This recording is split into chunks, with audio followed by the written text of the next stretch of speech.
So it is a total joy to be here. And what, you got it? Oh, you want to take the little pieces of paper away. So I want you to remember President Obama today. This was like Obama, the happy warrior. You know, he's got, maybe he bet on the Ohio State game. I mean, I don't know what it is, but he's talking about basketball. He's in the Midwest. He's loose. He's lanky. He's on his game. This really was an FDR moment for the president. And remember, when FDR comes to office in 1935, 90% of farmers don't have electricity, even though rich kids in cities are playing with electric toys. Right? Terrible problem. And there are a few companies, just a handful, that control electricity in the United States. Private trusts, enormous conglomerates, subject to neither oversight nor competition. And you know that great picture of Roosevelt with his sort of chin up in the air on the cigarette holder there? That's his happy warrior moment, because he decided to take on special interests. You know, I'm going to do it. I'm the president. This is wrong. We've got to fix the situation. That we're going to drive the country forward. And that was the moment for Mr. Obama today, because he makes this announcement, the most American announcement in the most American place, right? And this announcement is about opportunity, it's about choice, it's about freedom. It's a key moment for the president, it's a key moment for his legacy, and it's also a key moment for our understanding of ourselves as a country. And it really is not about technology. That's what's so beautiful about this moment. So 6 years ago, today, I was working on the White House staff as a special assistant to the president for science, technology, and innovation. I could not afford a place in DC, and so I was a perpetual house guest. Just try that for some time and then see how your friends feel about you later when you show up. I threw everything overboard, everything. Family, friends, health, out the window. Each day seemed to have no end. I never thought when I left the house in the beginning of the day that I would ever come back again. And I've been told that part of living a good life is to answer the call to adventure. Well, this was my adventure. The country was sliding into an economic abyss. He's right to remind us of that. I remember attending the first cabinet meeting, and the faces around that table were gray, and they were strained, and they were tense. I don't think many Americans had a real idea about just how bad things were that day. There was real anxiety written there. What were we going to do to move forward? The Congress passes the American Recovery and Reinvestment Act, and there's a little part in there, a few $1 billion, divided between two agencies who had been actively lobbying against each other on the Hill with respect to this program. For stimulus money for control over broadband subsidies. One of them had never run a grants program, really, and the other one wasn't historically famous for managing its loan program very well. I think it's fair to say. 6 years have passed, everything's different now, but it was, at that time, that was a problem. The money in that bill, $7 billion, was not going to have a national impact. It wasn't going to change the story. We would not see an upgrade across the country. But still, when the Obama administration showed up 6 years ago, those cold January days, the cable and telco industry held their breath just a little bit, like, ugh, what's going to happen? Is the status quo going to be altered? I remember that time as one of great pride, real pride. From nothing, these agencies got to work. There wasn't a leader in place at the NTIA at this point. Staff just plunged in. And I think especially the Broadband Technology Opportunities Program implemented by the Department of Commerce will be understood someday as one of the great points of light of the Obama administration. Really is a great program. It was staffed by people with great heart, great conviction, great energy, and it got communities across the country thinking about fiber, thinking about how to drag their assets together to be ready to build fiber.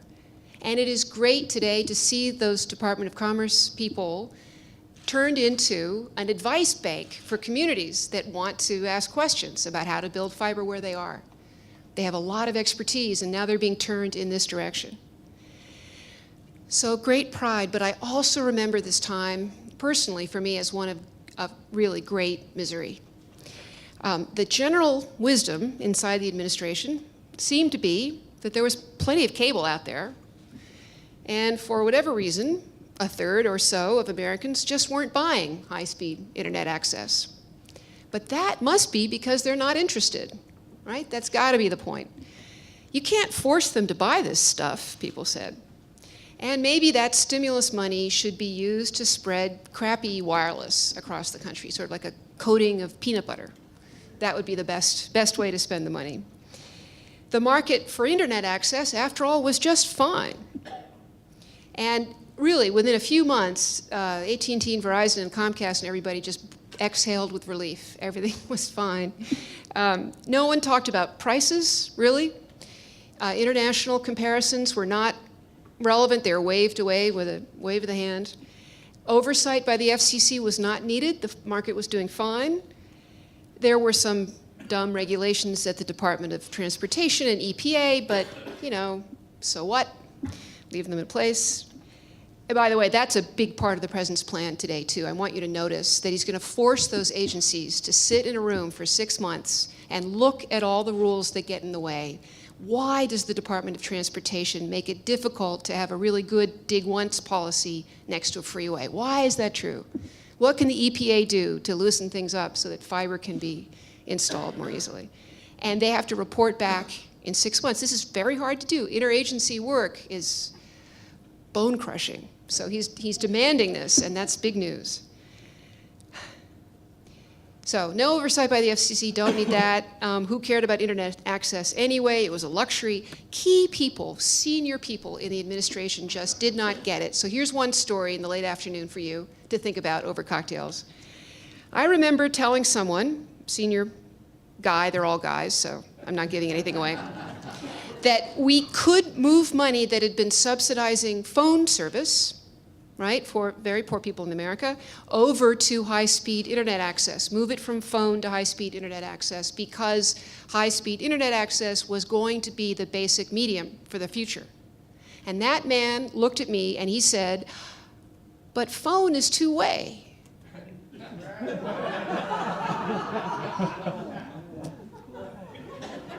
Okay. All right, I'm glad to get that off my chest. I did my best. I did my best, but politically I was outflanked by forces I didn't even understand. I'd never served in government before. I was tremendously idealistic.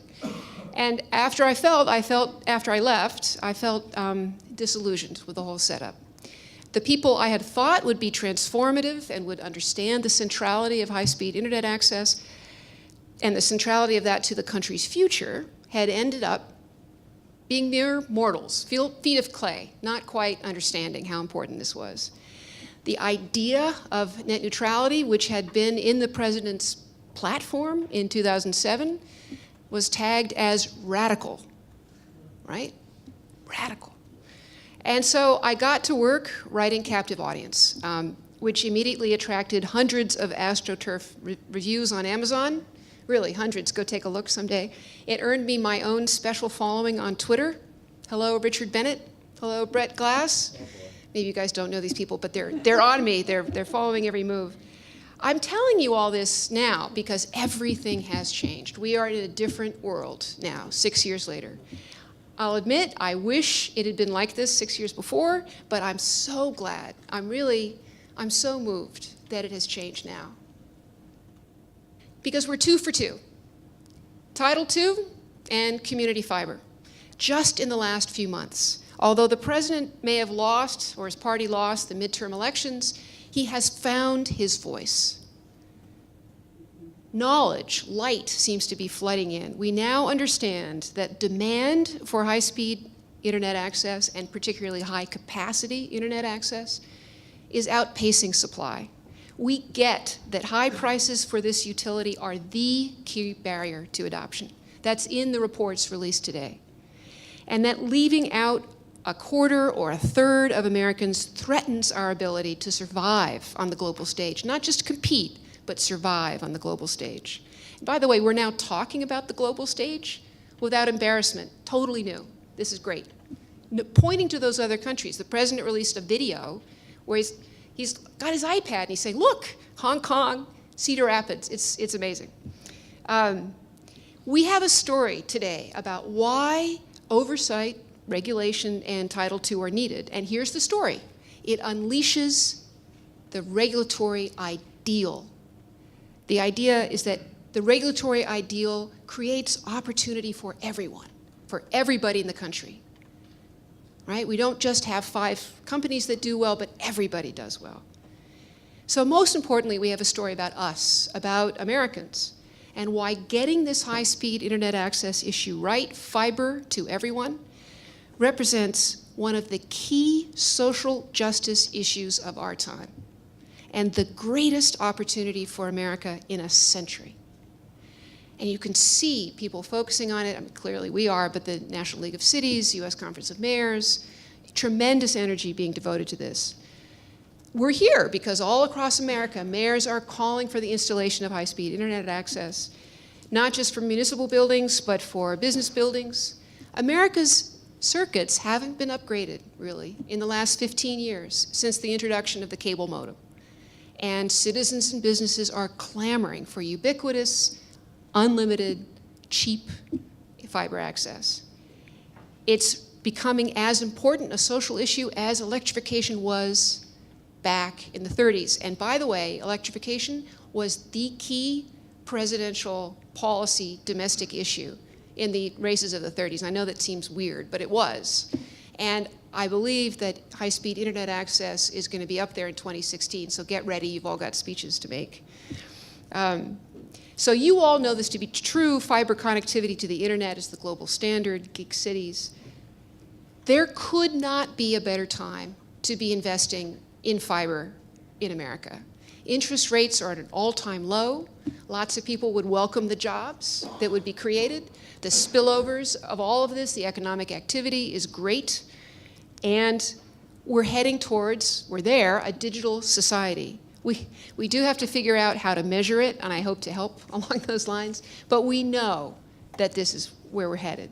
Here's another personal story about me. Last year, I went to Seoul and to Stockholm to see what life is like in places that really live with fiber.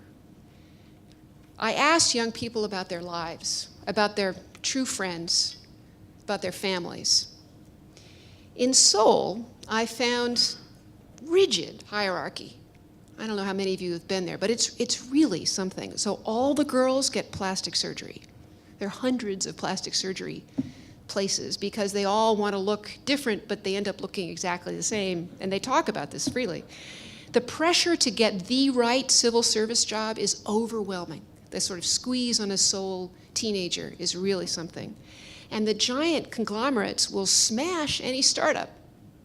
So people don't even talk about starting new things because of these gonzo companies that will just step on them.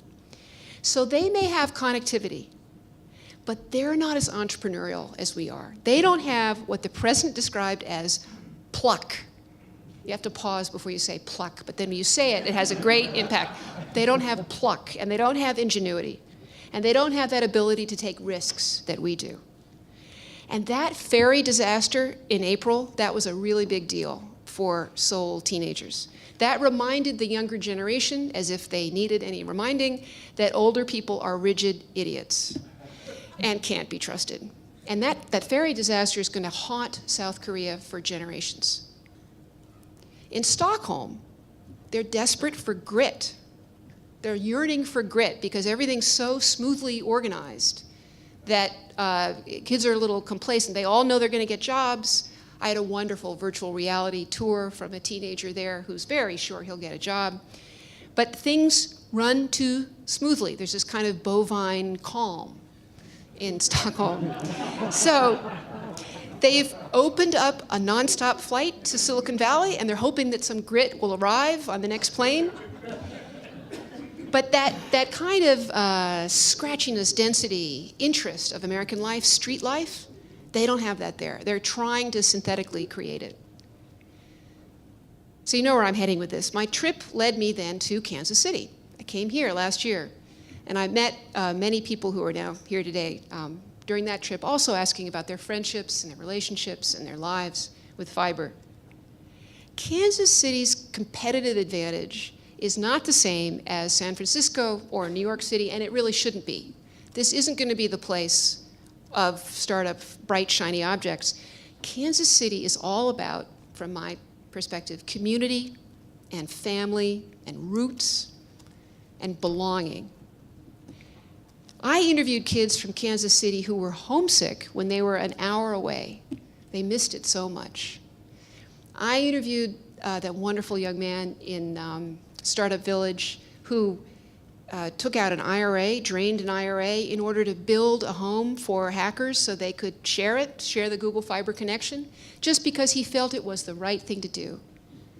Right? Wonderful young man.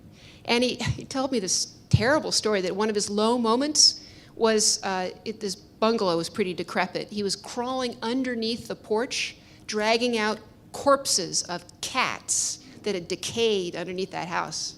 You're all awake now, right? He did this so that he could share that fiber connection with people who really needed it. He thought it was important. Kansas City, I firmly hope, will be the place that truly tells the story of us, right? That gives us that feeling of why we're doing that. That figures out definitively how to get fiber to everybody, every public housing unit, every impoverished household, that tells its local bank that there's reliable money to be made from investing in fiber over a long period of time, and that the city can't afford to leave anyone behind. Everybody in this country needs fiber, because that's the real story behind President Obama's remarks today. It's a story of creating a genuine middle class that has optimism and freedom and choices. It's about being proud and positioned to thrive. He said all these things. We're ready to thrive. Mayor James said this very well yesterday. Leadership lacks the ego of politicians. It was a beautiful phrase. Leadership lacks the ego of politicians. President Obama here is leading. He's saying that it may take years. He's lost his last election in the midterms.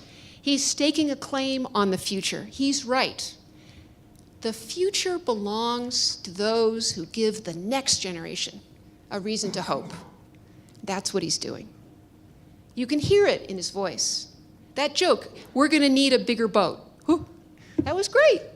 Yeah, that's hope. That's optimism. We're capable of great things using this fiber access, and we'll think of more ingenious things than Seoul and Stockholm ever will. We've got that pluck and grit and a certain amount of contempt for hierarchy. He said, I'm on the side of students. I'm on the side of people who want to do disruptive things. I'm on the side of wanting everybody to have America. It's the most American speech he's made. And it really is the right time to take this on. You all know this. The FCC said the right threshold should be 25 megabits per second, but 90% of those subscriptions in the US go to the local cable monopoly. They can charge whatever they want. DSL just can't compete. Where local cable monopolies face competition only from copper, they get 99% of the available subscriptions. It's great. They're harvesting. This landscape is radically transformed by your presence, by fiber.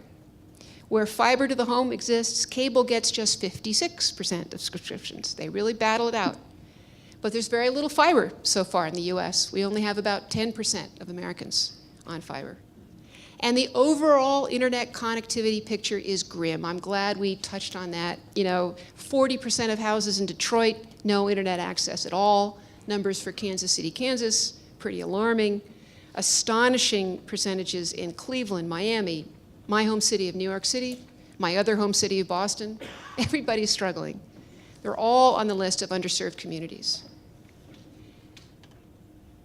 By proposing to block the state laws that get in the way of these community networks, by proposing to get rid of those idiotic EPA and DOT regulations that get in the way, and push out great information from our friends at NTIA, the president is appealing to our sense of collective identity, the story of us. Because fiber optic is a technology that is at once old and new. It's really both. What's new about fiber optic is unlimited capacity. Our brains can't even take that in. It's terribly exciting, both in the form of information received and sent. But what's old about universal fiber access is that it's just like clean water, electricity, street grid, decent basic education. It's a basic foundation for everything we do, allowing everyone to thrive and increase their choices and possibilities in life. Communicate when needed, as needed. Be present when needed, as needed. Share when needed, as needed, without worrying about the availability or cost of a communications line. Imagine what would be possible. We've spent a lot of time imagining here in an American city fully served by fiber optic internet access with pluck and ingenuity. Simple things like navigation get easy because your cell phone never crumps out. Hard things like, I'm going to use this example, playing a string quartet in many different cities at the same time, become easy. Self-driving cars, safer and shareable, could become the norm. As a New Yorker, I'm a pretty poor driver, so I'm looking forward to that. Assisted living centers outfitted with sensors could focus the work of home health aides on the crucial one-to-one interactions that are needed rather than sort of mechanically checking in on people every few minutes. And here's the killer app that requires fiber everywhere. Everybody, I have the answer. The killer app is presence, because that's what humans want more than anything.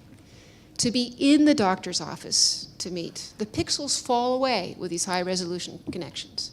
To be in the classroom, not just passively watching somebody else talk. To be on one side of a window of glass that permits you a view of anything in the world. Humans don't care about throughput, they don't care about speed. They just feel, using fiber connections, that they can see others and be seen by others in turn. And it's not even just presence. We're heading into something new. Attentional proximity, a little bit of a buzzword, but really knowing that someone's focusing on you, we'll be able to do that with fiber. And that's why President Obama's announcement was so human. This is the most human technology we've ever seen. Full bandwidth communication is love, in a sense. You're being fully understood by the person you're with. Kansas City has sparked our imagination. It's our World's Fair. We didn't dream about electricity until the World's Fair took place. And we could see all the domestic uses in the house for electricity. My grandmother called the electricity bill the light bill. What else would it be used for? Kansas City is making us dream. And now hundreds of other American cities are going to follow. And this thriving private market and ingenuity won't come from Seoul or Stockholm. It'll come from us in a thoroughly bipartisan way. Each talk can only have one message. Here's the main message I have here. On the global stage, we face China. China has few friends. They're not very good at collaborating, but they're very powerful. And in the short term, China may be able to build 200 to 300 million fiber to the home connections for their citizens. They claim they've done it already. We're not sure about the numbers. We keep sort of probing. It's hard to tell. Maybe we're jealous of what an authoritarian state can do to mandate the existence of a middle class. They could just move a city, you know? We don't like the city here, we're going to plunk it down over there, build a new one. But we shouldn't be jealous because we have a long-term advantage. Our long-term advantage is that we want everyone to thrive, that we actually care about democracy. We're paying attention to that. And so doing democracy better has to be our goal, has to be the point of all this. Because in the long term, that's how we're going to win. Where relationships between the state and citizens are thin, sort of invisible, and it's sort of a status, a quid pro quo, you pay me money, I give you services, they can easily be abused. Here's the segue to the responsive city, which Blair Levin helpfully promoted for me, and I'm hoping all of you will read. When I got disillusioned with the federal world and exited, I didn't want any more corrosive and polarized environments. I turned to cities and I cheered up. I really did. Because mayors have to deliver services. It's basically nonpartisan. They are pragmatic. They get things done. And former Mayor Steve Goldsmith of Indianapolis and I wrote The Responsive City as a kind of people magazine of the heroes in City Hall, who are finding ways to use data and internet access to thicken the mesh of democracy, to make possible more visible touch points, more ways of seeing what the city is up to, showing the work of the city. Also making the delivery of services more effective and empowering those heroes to do a better, more professional, more discretionary job. Because we know they're wonderful people working in City Hall. We wanted to celebrate them. These fiber networks plus data give us the gift of sight in cities, to understand, to accomplish much more with thinner resources. Things don't really matter, I think. Only actions and traces of actions matter. And we wrote the book to lift up the stories of these actions and tell the rest of the world what cities are doing to make democracy better.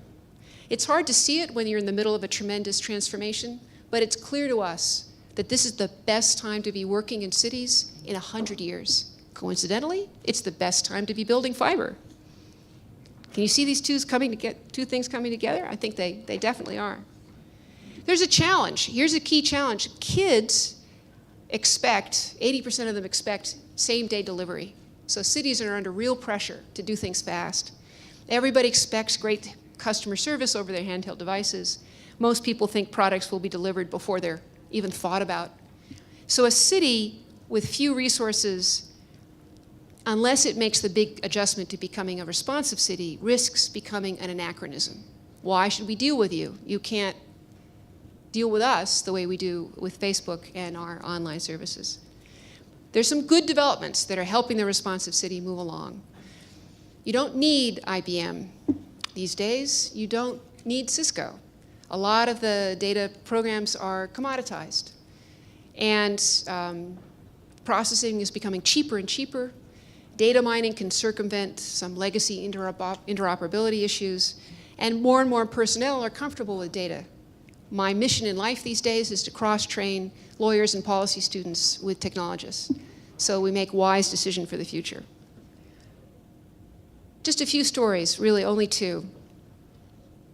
In the very small town of Jaén, Spain, the mayor tweets constantly. Every police officer has a Twitter handle on his jacket. When you want to rent or use a conference room in City Hall, you tweet at it. When you need social services, you tweet asking for them, direct messages, run everything. There's a sort of constant hum of Twitterism in this little tiny town. It's making a change in the social fabric there. MIT is studying this. I'll confess, Twitter has sponsored the studies. But it's pretty interesting to see what difference this makes. Again, this is lots of touch points, lots of way of feeling the presence of the city in a life. So just think about that for a moment. Here's another story.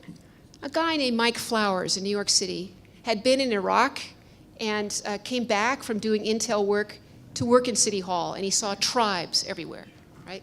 Tribal loyalties and databases hidden from each other by tribes that didn't want to share.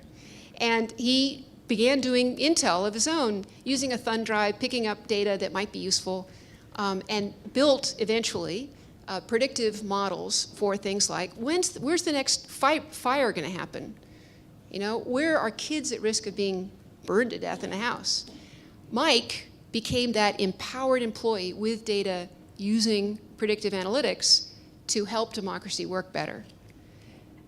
Only today is that kind of position possible, and there are more and more Mike Flowers showing up in city halls all across America. So technology, the touch point here should not be ministerial. It's not really just a tool. It should be at the table for policymaking to make sure that democracy functions better, so that when we come into these battles with China, we will not only thrive, but prevail. So the same fiber capacity that we're all talking about in this conference that allows for human presence can also be used when humans want to manipulate, understand, visualize, and transport vast amount of data. But we don't have that fiber yet in place. We don't have a sustainable foundation for the responsive city. And that's a problem. So last fall, there was this tremendous Code for America summit. Hundreds and hundreds, 900 younger people, let's say mostly in their 20s, in San Francisco. And they're all talking about data-driven governance and predictive analytics and better use of technology by government, All of that grounded on the assumption that citizens and government will be using handheld devices to be communicating. But you can't do this without fiber. This entire vision won't work unless you've got a completely reliable infrastructure in place to ship around everything when needed, as needed. We won't have the backhaul to do it. I'm using responsive very intentionally. This is not about some automatic city running itself sort of a spooky way by a machine. Humans make the policies, decide what happens, and make this mesh of democratic engagement visible. Cities show their work, they become trusted. So we're in a phase change, and I'm so pleased to be meeting all of you, talk about how we're going to get fiber here, how we're going to mesh this with the vision of the responsive city that provides our long-term advantage in the world. This is a phase change, a set of minimum jumps that will produce maximum changes in human lives. The empires of the future are the empires of the mind, and that's what President Obama has in his head when he's talking about the importance of community fiber. He's empire building for the future, and it's inspiring. And we should respond, because Americans at their best are never cynical. We believe in the future of our country. That's the vision he's trying to put across to us. So the right question for American cities and for the country is not really what's a gig for. The better question is, where do we want humans to go? Where do we want American humans to go? What do we want them to be?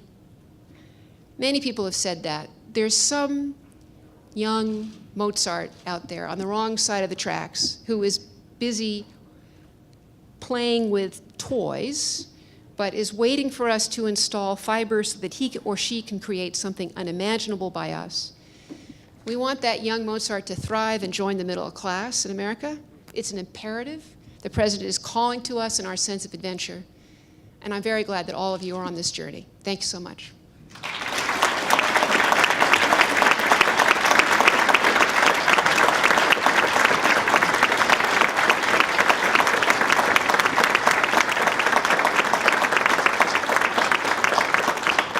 There's this place called Knuckleheads, which seems to be calling, right? So let's just go. Thank you. Appreciate it.